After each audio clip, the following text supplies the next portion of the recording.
Hey y'all, welcome back to Moments with Miss Amy. I am so glad you joined me. So if you saw the thumbnail, you saw me holding a book. And I gotta tell you, I love to read. I think that there's a lot of things about reading that people may not be aware of. Because when I read, I'm exercising my brain. When I read, sometimes I'm reading things that I can kind of escape from whatever's bothering me at the moment. Sometimes I get reading and I'm learning a lot of things.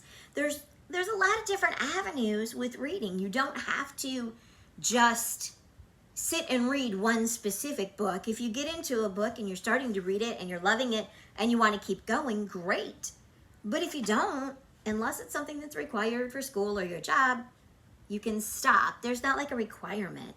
I love the fact that I can be reading it. If I just have a few minutes, I can knock out a few pages. But if I have a lot of time, I can read longer if I want to.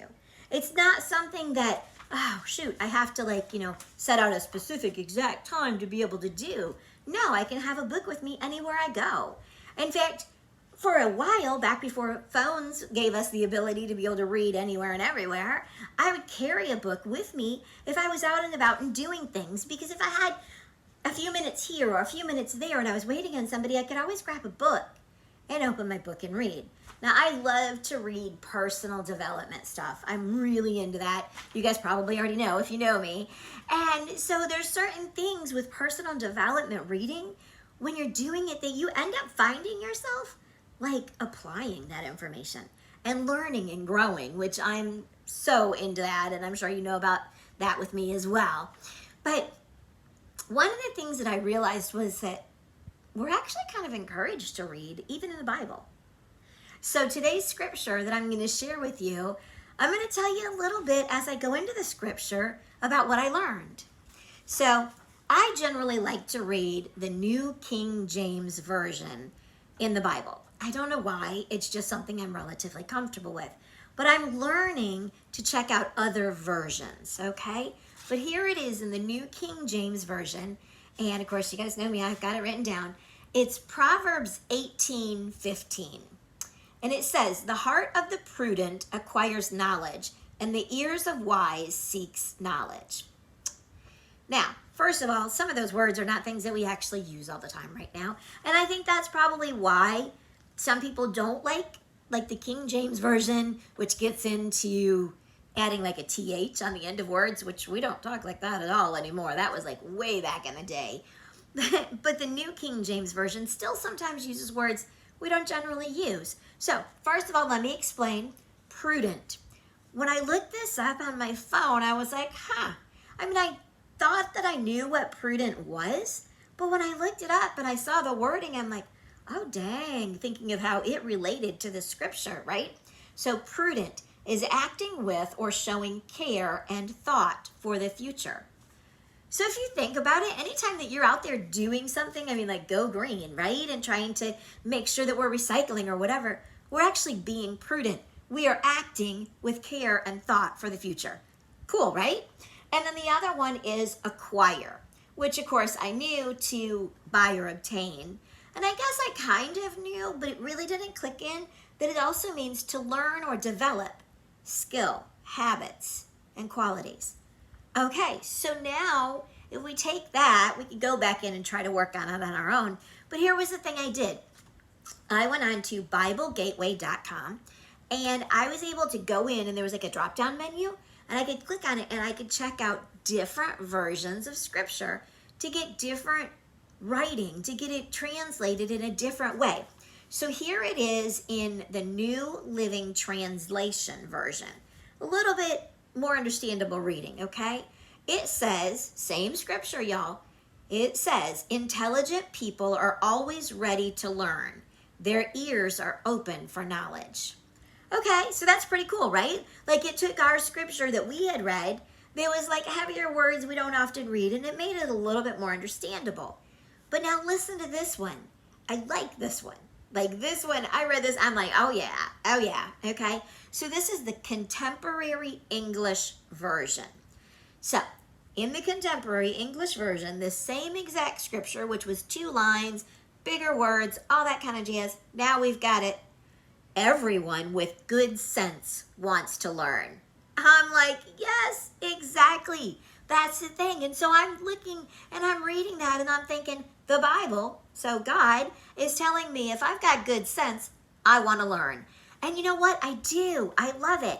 I think it takes a lot of pressure off for people if they pick up a book and tell themselves, just to get started, if you're not a reader, okay, today I'm going to read 15 minutes.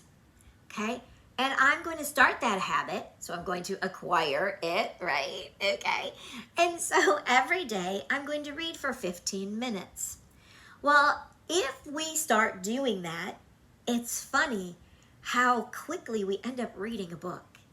And you know what? If you do that, if you start this habit and you start reading 15 minutes a day, preferably of a book that is going to uplift you, encourage you, maybe something that you can learn from. But hey, if you're not a reader and you're picking up, a romance novel, so you're at least doing that for 15 minutes a day to get started, okay, I'm good with that. I just want you to get started, okay? But if you do the 15 minutes a day, reward yourself at the end of the week. Be proud of yourself for starting this new habit. They're finding a lot of studies out there, and no, I didn't go in and do a bunch of research to give you all these facts and throw them at you. But they are doing a lot of studies and finding out that by reading and working our brain muscles, it's actually going to help us as we age. Well, y'all know I'm in my 50s. This is straight up important for me, okay? I really need to be working on that. But you know what? So do you. No matter how old you are, you can always learn. And no matter how old you are, starting a positive habit of reading and learning is going to be something that's going to help you throughout your whole life, okay? So it's a great thing. Now, what about I don't have time to read? Most of us can find 15 minutes. It takes being intentional about it. Sometimes I have to set an alarm in my phone to have it go off to remind myself to read. Do what you got to do. I heard this comment one time and it cracked me up. Somebody asked some top executives why they didn't read, and they said it was because a book doesn't ring.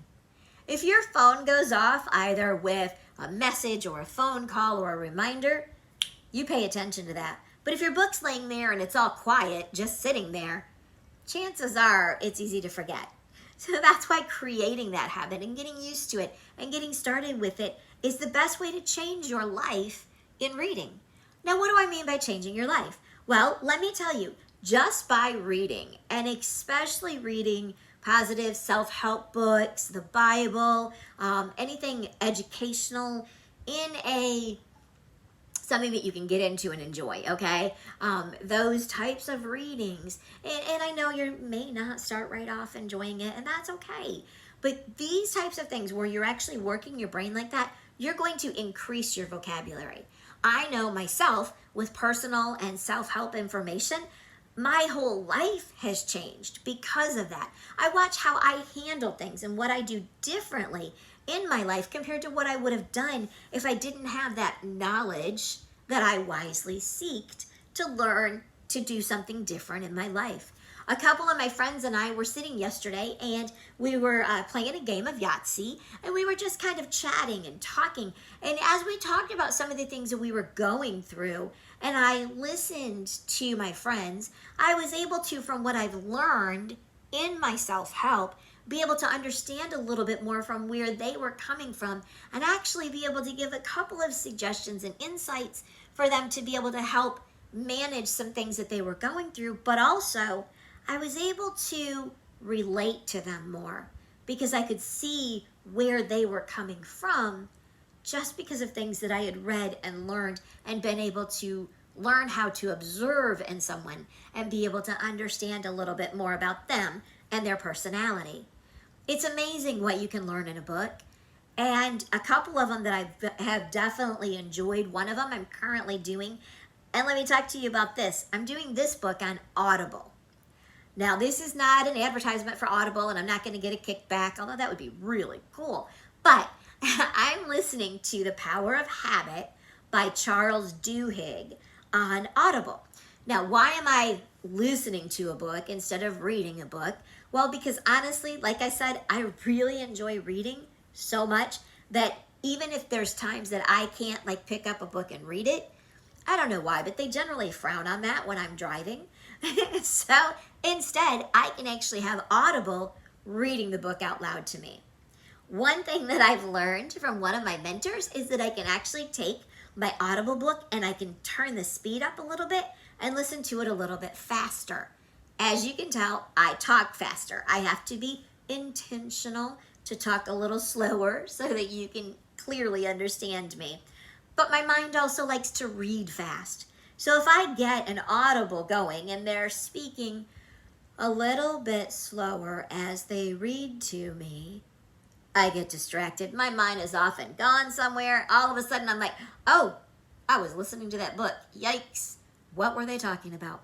But I can speed it up so that it can talk as fast to me as I'm listening. That being said, if it's heavier stuff, something I want to take notes on, something that I'm sitting and I'm actually wanting to listen to and really get into that portion, I can slow it down so that I'm able to really dive into it, so that I'm able to take notes on it. So I love that feature. But so what I do is I will, like in between customers when I'm out driving for Lyft and Uber, is I'll reach over and hit my iPad and turn my book on.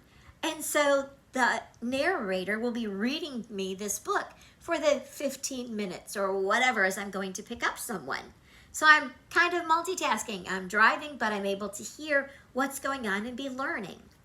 Now, another book I've not listened to on Audible or any of the ebook type of things is The Magic of Thinking Big. Now, that book, I know I've told you guys about it before. And if you haven't gotten it, it's by Dr. Charles Schwab. And I'm going to tell you, it's definitely a book for you to pick up and read. Because The Magic of Thinking Big is talking about how important it is to expand our mind. And how important it is to think even bigger and to imagine. And to not walk around just feeling like this is the life we've been dealt, this is what we've got to live. Because you know what? That's not it at all. We have the ability to change, to grow, to adapt, and to create the life that we want. So why not? Why not do that? So if you take the time to read these books and go through and learn this information, begin to apply it to your life, you're going to find that you're changing the trajectory of wherever you were headed in a much better way. Another thing that might be a little bit daunting for some of us out there, I know it was me, okay?